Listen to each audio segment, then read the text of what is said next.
ఉద్యోగం కోసం చూస్తున్నారా? ఓం శక్తి ప్రైవేట్ లిమిటెడ్ కంపెనీలో మార్కెటింగ్ జాబ్స్ 20,000 నుంచి 30,000 వరకు జీతం ఉంటుంది. సంప్రదించండి. అందరికీ నమస్కారం. నేను శిరీష. ప్రస్తుతం మనతో పాటు ఉన్నారు ప్రముఖ జ్యోతిష్య వాచస్పతి బ్రహ్మశ్రీ పోతుకూచి చంద్రమౌళి శాస్త్రి గారు. గురుగారితో మాట్లాడదాం. గురుగారితో మాట్లాడే ముందు మీకు కూడా వ్యక్తిగతంగా ఎలాంటి జాతక సమస్యలు ఉన్నా గురుగారిని సంప్రదించవచ్చు. నమస్కారం గురుగారు. ఓం శ్రీమాత్రే నమః. గురుగారు, జూలై మాసంలో వృషభ రాశి వారికి ఎలా ఉందంటారు? ఎలాంటి జాగ్రత్తలు తీసుకోవచ్చు అంటారు? ఆర్థిక పరంగా, ఆరోగ్యపరంగా ఈ మాసంలో వీరికి గ్రహ గోచారం ఏంటంటారు? ఓం సర్వమంగళ మాంగళ్యే శివే సర్వార్థ సాధికే శరణ్యే త్రయంబికే గౌరీ నారాయణి నమోస్తుతే. అమ్మ, ఈ మంత్రాన్ని నెల రోజులు కూడా వృషభ రాశి వారు, మిగతా రాశుల వాళ్ళు కూడా ఈ మంత్రాన్ని చదువుకోవడం ద్వారా చాలా విశేషమైనటువంటి పుణ్యంతో పాటుగా భాగ్యం కూడా కలుగుతుంది. ఎందుకంటే శుక్రుడి నెల రోజులు కేతువుతో కలిసి రాహు చేత చూడబడుతున్నాడు. ముఖ్యంగా వృషభ రాశి వారికి ఈ జూలై 1వ తేదీ నుండి 31వ తేదీ వరకు ఉన్నటువంటి గోచార గ్రహాల యొక్క స్థితిగతులను కనుక మనం గమనించినట్లయితే, వృషభ రాశిలో నెల రోజులు కుజగ్రహము అక్కడక్కడే తారాడుతూ ఉంటుంది, తిరుగుతూ ఉంటాడు అక్కడక్కడ ముందుకెళ్తూ. జన్మరాశిలో కుజుడు, ద్వితీయంలో వక్రించినటువంటి బుధుడు, తృతీయంలో గురుడు, చతుర్థంలో శుక్రుడు, కేతువు అంటే 4వ స్థానంలో చతుర్థంలో. అట్లాగే వీరికి లాభస్థానంలో శని, అట్లాగే దశమ కర్మస్థానంలో ఉద్యోగ స్థానంలో రాహువు. ఈ విధంగా చూసుకున్నట్లయితే రవి ఈ జూలై మాసంలో 15వ తేదీ వరకు కూడా ద్వితీయ స్థానమైనటువంటి మిథున రాశిలో సంచరిస్తూ, తర్వాత తృతీయ స్థానమైనటువంటి కర్కాటక రాశిలో గురుడితో పాటుగా సంయోగం చెంది కర్కాటక రాశి ప్రవేశంతో ఆయన మనకి మకర సంక్రమణం అట్లా అంటామో జనవరిలో, ఇప్పుడు దక్షిణాయన పుణ్యకాలం అంటారు దీన్ని. అదేమో ఉత్తరాయణ పుణ్యకాలం మకర రాశిలోకి వచ్చినప్పుడు. ఈయన కర్కాటక రాశిలో రవి ప్రవేశించిన తర్వాత 16వ తేదీ నుండి దక్షిణాయన పుణ్యకాలము. కాబట్టి ఈ విధంగా గోచార గ్రహస్థితులను బట్టి చూసినట్లయితే కనుక వృషభ రాశి వారికి ముఖ్యంగా గోచార సూత్రాలను అన్వయించినట్లయితే కనుక రాహువు, శని ప్లస్ బుధుడు వక్రించి ఉన్నప్పటికీ కాస్త ఎఫెక్టివ్గా ఉంటాడు తర్వాత విషయం. కాబట్టి బుధగ్రహము, అట్లాగే ఇంకా ఆ 3 గ్రహాలు తప్ప మిగతా గ్రహాలన్నీ కూడా వీళ్ళ మీద పూర్తిగా నెగిటివ్ పొజిషన్స్ని కలగజేసే అవకాశాలు ఉన్నాయి. మరి గురుగారు, ముఖ్యంగా ఈ మాసంలో విద్యార్థులకు కూడా ఎలా ఉంటుందంటారు? అమ్మ, వృషభ రాశి విద్యార్థులు చాలా జాగ్రత్తగా ఉండాల్సినటువంటి పరిస్థితి. అంటే వీరికి వచ్చేటటువంటి ఆలోచనలు చిత్ర విచిత్రంగా ఉంటాయి. ఎందుకంటే ఈ రాస్యాధిపతి అయినటువంటి శుక్రుడు కేతువుతో కలిసి 4వ స్థానంలో ఉంటాడు, అంటే చతుర్థ స్థానం. కొంతమందికి తల్లిగారితో విరోధత్వం, కొంతమందికి విద్యార్థులకి స్కూల్స్కి కాలేజీలకి వెళ్ళే వాళ్ళకి చిత్త ప్రవృత్తి కలుగుతూ ఉంటుంది. అంటే కొంతమందికి స్త్రీల యందు వ్యామోహం కలుగుతుంది, కొంతమందికి స్త్రీల యందు విరోధత్వము కలుగుతుంది. కొంతమంది స్త్రీలతో ప్రవర్తించే తీరును బట్టి, స్త్రీల గురించి మాట్లాడే తీరును బట్టి వీరికి కొంత ఇబ్బందికరమైన పరిస్థితులు కూడా గవర్నమెంట్ ద్వారా కలగడానికి అవకాశాలు ఉన్నాయి. చాలా జాగ్రత్తగా ఉండాలమ్మా స్త్రీల విషయంలో. మరి వృషభ రాశి వారికి శుక్రుడు, కేతువు కలిసి ఉండడం ద్వారా చదువుకునేటటువంటి విద్యార్థులు లక్ష్మీ గణపతి ఆరాధన చేయటం చాలా విశేషం. లక్ష్మీ గణపతి స్తోత్రము కానీ, లక్ష్మీ గణపతికి సంబంధించిన హోమం చేసుకున్న. ఇప్పుడు కొంతమంది పిల్లలు చదువుకి పక్కదారి పట్టినా, చదువుకోకుండా స్కూళ్ళకి కాలేజీకి వెళ్ళలేకపోయినా వేరే ఆలోచనలతో, ఇప్పుడు ఒక స్టేజ్ వాళ్ళు ఒకలా చదువుకుంటారు, ఒక స్టేజ్లో ఉన్న వాళ్ళు ఉన్నట్టుండి డైవర్ట్ అయిపోతూ ఉంటారు ఈ గ్రహాలు మారడం ద్వారా. ఈ వృషభ రాశికి అధిపతి శుక్రుడు కదా, ఆలోచన, స్వభావము, లక్షణాలు అసలు ఆయనే బలంగా లేకపోతే ఏమవుతుంది, అటు చూస్తే రాహు చూస్తున్నాడు, ఇక్కడేమో కేతువుతో ముడిపడి ఉన్నాడు. దాని ద్వారా విద్యార్థులకే కాదమ్మా, వీరు ఆరోగ్యరీత్యా జాగ్రత్తగా ఉండాలి. తల్లిగారి యొక్క ఆరోగ్యరీత్యా కొంచెం 15వ తారీఖు వరకు జాగ్రత్తగా ఉండాలి. కొంతమంది భార్యాభర్తలైతే కనుక. గురుగారు, మరి మొత్తం మీద అనలైజ్ చేస్తే ప్రథమార్థం బాగుంటుందంటారా? అమావాస్య తర్వాత ద్వితీయార్థం వీళ్ళకి కలిసి వస్తుందంటారా? అమ్మ, ప్రథమార్థంలో వీరికి వృషభ రాశి వారికి బుధుడు వక్రించి ద్వితీయ స్థానంలో ఉండడం ద్వారా కొంత ఆర్థికపరమైనటువంటి లావాదేవీల్లో, కుటుంబపరంగా మాట్లాడే ధోరణిలో ప్రేమ సంబంధించిన విషయాలలో కానీ సత్సంతానానికి సంబంధించిన విషయాల్లో కానీ కొంచెం వీళ్ళకి అర్థం కాని పరిస్థితులు ఎదురవుతూ ఉంటాయి. కాపాడబడ్డట్టు ఉంటూ ఉంటారు, కొన్ని నష్టపోయినట్టుగా కూడా వీళ్ళకి అనిపిస్తూ ఉంటుంది. అర్థం కాదు. కొంతమందికి బుద్ధిమాంద్యం వలన సరైన పనులు సరిగ్గా ఆచరించక వీరికి ఉన్నటువంటి కోపావేశాల వలన కావచ్చు, ఆలస్యపరంగా కావచ్చు, సరైన సమయానికి వారికి గుర్తు రాకపోవడం వలన ఆర్థికంగా నష్టపోవడానికి అవకాశాలు అసలు ఈ నెల రోజులు కూడా బుధుడు వక్రత్వం వలన కలుగుతూ ఉంటాయి. కాబట్టి మాట జాగ్రత్తగా ఉంచండి, తెలివితేటలను అధికంగా ప్రవర్తించకండి, ఉన్న తెలివితేటలను అదుపులో పెట్టుకోండి. గుర్తు లేనప్పుడు ఏదైనా రాసుకొని పెట్టుకోవడం ద్వారా వెంటనే గుర్తు వచ్చేటటువంటి ప్రయత్నాలు చేసుకోండి. మీ పద్ధతిలో మీరు రవి 2లో ఉండటం ద్వారా కుటుంబ పరంగా కానీ, విద్యార్థులకు కానివ్వండి, లేకపోతే గృహపరమైనటువంటి భూ సంబంధిత లావాదేవీల్లో పూర్తిగా వైషమ్యాలు, విరోధకారాలు ఇవన్నీ కూడా చాలా ఇబ్బందికరంగా మారే అవకాశాలు ఉన్నాయమ్మా.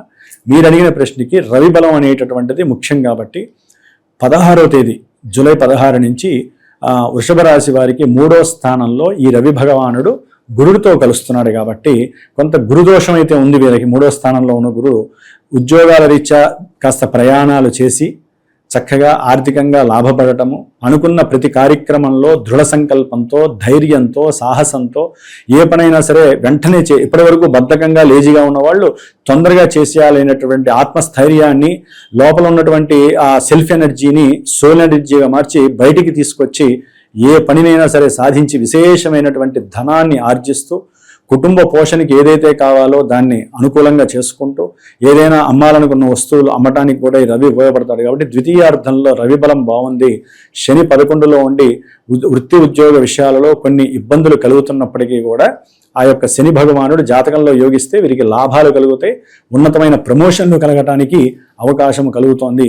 ఏదేమైనప్పటికీ వృషభ రాశి వారికి సంతానపరమైన, విద్యాపరమైన, భూగృహ సంబంధిత విషయాలు, భార్యా సంబంధిత లేదా భర్త సంబంధిత సౌఖ్యకరమైన విషయాలు, నేత్ర దోషాలు, ముఖ్యంగా వివాహం కావాలి అనుకున్న వాళ్ళకి వివాహంలో లేనిపోని సమస్యలు కలగటం, ప్రమాదాలు జరగటం, ఇలాంటివన్నీ కూడా జరగటానికి అవకాశాలు మెండుగా ఉన్నాయి.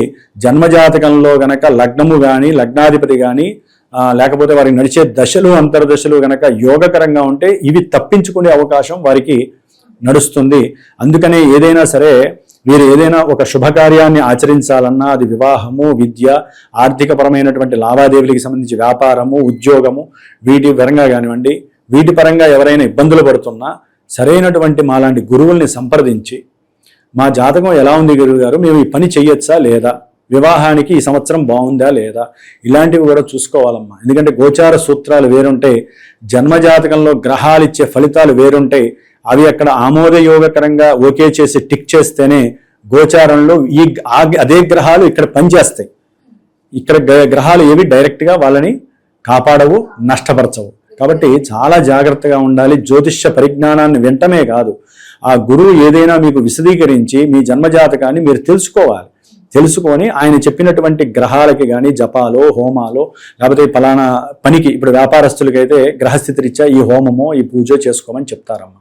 అవి తప్పకుండా ఆచరిస్తూ మీరు ముందుకు వెళ్ళాలి. కానీ జన్మజాతకాన్ని కానీ జ్యోతిష్య పరిజ్ఞానాన్ని కానీ విని పరిష్కారాలు ఆచరించకపోతే ఎక్కడ వేసిన గొంగలి అక్కడే అన్నట్టుగా ఉంటాయి.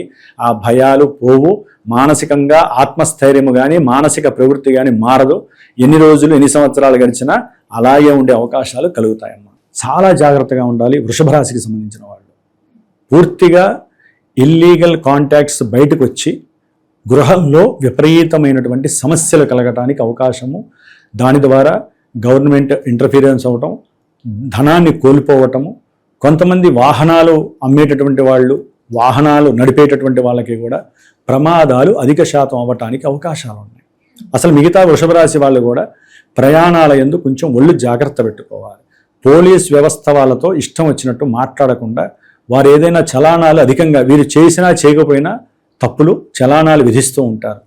తప్పనిసరి కట్టాలి, ఎందుకంటే గ్రహస్థితి బాగాలేదు, ఈ యొక్క అవయోగం కలిగిందని చెప్పి వాళ్ళు ధనాన్ని కట్టుకోవటం మంచిది. అట్లాగే చదువుకునే విద్యార్థులకి చదువులో బ్రేక్ పడటం కంపల్సరీ అవకాశం ఉంది వాళ్ళకి. అట్లాగే ఎవరైతే గనక వివాహ వ్యవస్థకి దగ్గరవ్వాలి, వివాహం చేసుకోవాలి అని ఆలోచిస్తారో వృషభ రాశి వారికి వివాహ సంబంధిత విషయాలలో పూర్తిగా నెగిటివ్ ఆపరేషన్స్ జరగడానికి అవకాశాలు ఉన్నాయి. ఎందుకంటే శుక్రగ్రహము వివాహ కారకుడు. వివాహం జరగాలంటే శుక్రుడు బలంగా ఉండాలి. ఆయన ఉన్నదే చతుర్థ స్థానం, ఆయన ఉన్నదే శత్రుక్షేత్రమైన సింహరాశి. పాపగ్రహంతో కలిసి 4లో ఉన్నాడు. సౌఖ్యం ఉండదు.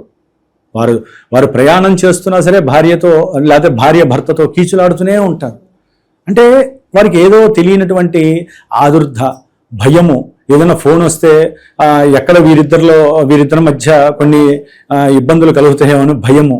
ఇట్లా విచిత్రమైనటువంటి విషయాలు భార్యాభర్తల మధ్య జరగటానికి ఈ యొక్క వృషభ రాశి వారికి అవకాశం ఉంది. చాలా జాగ్రత్తగా ఉండాల్సినటువంటి పరిస్థితి ఈ యొక్క దాంపత్యం విషయంలో. గురుగారు, ముఖ్యంగా చాలా మంది పెట్టుబడులు పెడుతూ ఉంటారు. వ్యాపారస్తులకు కూడా ఈ మాసంలో ఎలా ఉంటుందంటారు? వృషభ రాశి వారికి జన్మరాశిలో కుజగ్రహము. ఈయన శత్రుకారకుడు, రోగకారకుడు, రుణకారకుడు. అప్పులు. పెట్టుబడి పెట్టేవాడు అప్పు చేయకుండా పెడతాడా? పార్ట్నర్షిప్ లేకుండా పెడతాడా? కంపల్సరీ. చిన్న వ్యాపారం అయితే వాడు ఏదో పెట్టుకుంటాడు, 10,000 తెచ్చుకుంటాడు, వ్యాపారం పెట్టుకుంటాడు, దానికి తగ్గట్టే వాడికి 20,000 లాభం వస్తుంది, బతికేస్తాడు ఇప్పుడున్న నిత్య జీవితంలో. మరి లక్షల్లో కోట్లల్లో వ్యాపారం చేయాలనుకునేవాడు కంపల్సరీ పార్ట్నర్స్ కానీ పార్ట్నర్ని కానీ పెట్టుకోవాలి. అవునా? దంపతులైతే కనుక ఒకటే భార్య ఒకటే భర్త, ఇది ఆ రిలేషను. వ్యాపారంలో అట్లా ఉండదు. 4 ఉండొచ్చు, 40 మంది ఉండొచ్చు, ఒక్కళ్ళే ఉండొచ్చు. వాళ్ళ ద్వారా వీళ్ళకి పూర్తిగా ఇబ్బందులు కలగడానికి అవకాశం ఉంది. ఆర్థిక ధన లోపాదులు, ఒకరి మీద ఒకరికి భాగస్వాముల మధ్య వైరత్వం కలగటము, లేనిపోని అంటే వాళ్ళ వ్యాపారంలో ఒక భాగస్వామి ఎవరైతే పార్ట్నర్ ఉన్నాడో ఆయనకి వాళ్ళ వ్యాపారంలో ఉన్నటువంటి ఉద్యోగం చేసేటటువంటి ఒక స్త్రీకి ఏదైనా ఇంటర్ రిలేషన్షిప్ గురించి ఆయనకి తెలిసి 2-3 సార్లు వారిస్తాడు. రే నాయన, ఇది పద్ధతి కాదు, దానివల్ల మన వ్యాపారం నష్టపోతాము, దరిద్రాలు పడతాయని చెప్తాడు. సరే, మానవ సహజం ఇది. ఆడైన మగైనమ్మ ఒక్కళ్ళే కాదు, మగవాడు ఒక్కడే తప్పు చేయరు కదా, ఆడ మగ ఇద్దరిలో ఎవరున్నా సరే ఆ వృషభ రాశి వారికి ఇలాంటి వ్యవహారాలు కొంతమందికి కనిపిస్తూ ఉంటాయి. ఇలా వారి యొక్క జన్మజాతకంలో దశలు ఎక్కడైనా అంతర్దశలు కానీ లోపభూయిష్టంగా ఉన్నట్లయితే అవి గోచారంలో వెలితిప్పి గుట్టేస్తాయి. ఇప్పుడు ఏది ముఖ్యంగా ఈ విషయంలో, వ్యాపార సంబంధిత విషయంలో. ఎందుకంటే కుజగ్రహము కోపము, ఆవేశము, ఒక రకమైనటువంటి కసి, ఊరికినే వైరత్వము, ఉన్నదానికి లేని దానికి గొడవలు పెట్టుకునే మనస్తత్వము, ఎదురు చెప్పడాలు, అవతల వాడి గురించి కాస్త అనుమానించటము, అవమానించటము, విభేదత్వము, వీటన్నిటినీ కలబోసిన గ్రహం ఏదంటే కుజుడు. జన్మరాశిలో ఉన్నప్పుడు జన్మరాశి కుజుడితో ఉంది, జన్మరాశ్యాధిపతి పాపితో ఉన్నాడు, కుజవత్ కేతువు అంటారు. ఈ కుజుడు శుక్రుణ్ణి కేతువుని చతుర్థ దృష్టితో చూడటం వలన వ్యాపారంలో లాభాలు ఎట్లా వస్తాయమ్మా? అనుకున్న నష్టాలే కలుగుతాయి వీళ్ళకి. వ్యాపారంలో భాగస్వాముల మధ్య కోర్టుల దాకా వెళ్ళేటటువంటి పగలు పెరుగుతాయి. అసలు ఈ పగల వలన ఒకరికొకరు రాక్షసత్వంగా ప్రవర్తించుకునే తీరు, వ్యాపారస్తుల్లో అంతర్గతంగా గోప్యంగా ఒకరి మరణానికి ఒకరు కారణమయ్యే పరిస్థితులు. ఎందుకంటే ఇవన్నీ కుజుడు యొక్క దృష్టిని బట్టి కూడా ఆధారపడుతూ ఉంటాయి. కొంతమంది వ్యాపారంలో సరిగ్గా లేదని చెప్పి ఆత్మహత్య ప్రయత్నాలు చేస్తూ ఉంటారు. ఇక బయటపడటం అనేటటువంటిది జన్మజాతకం తెలియజేస్తుంది. ఇట్లా వ్యాపారపరంగా ఎన్నో ఇబ్బందులు వారికి ఆర్థికంగా, శత్రుత్వపరంగా, గవర్నమెంట్ పరంగా, స్త్రీల పరంగా, లేకపోతే పార్ట్నర్స్ పరంగా ఇబ్బందులు ఎదురయ్యే అవకాశాలు అధికంగా ఉన్నాయి వృషభ రాశి వారికి. మరి గురుగారు, ఈ మాసంలో వీరు ఏ దైవ నామస్మరణ చేస్తే బాగుంటుందంటారు? ఎలాంటి పరిహారాలు చేసుకుంటే ఈ మాసం కలిసి వస్తుంది? వీరు ఎక్కువగా సుబ్రహ్మణ్య ఆరాధన విశేషంగా చేయండి అమ్మా. దంపతులు కానీ, విద్యార్థులు కానీ, వ్యాపారస్తులు కానీ. అట్లాగే గణపతికి సంబంధించిన లక్ష్మీ గణపతి మూలమంత్రంతో జపాన్ని కానీ, లేకపోతే గణపతి క్షీరతర్పణాలు కానీ, గణపతికి సంబంధించినటువంటి హోమం కానీ, ఏదో ఒకటి గణపతికి ఆరాధన. వీరైతే గనక గరికతో గణపతికి ఆరాధన చేసి బొబ్బర్లో నివేదన చేసినట్లయితే గనక చాలా విశేషమైనటువంటి ఫలితాలు చవి చూస్తారు, నెగిటివ్స్ తప్పించుకుంటారు. గురుగారు, మొత్తం జూలై మాసంలో వృషభ రాశి వారికి ఎలా ఉంది, ఎలాంటి జాగ్రత్తలు తీసుకోవాలో తెలియజేసినందుకు ధన్యవాదాలండి. శుభమస్తు.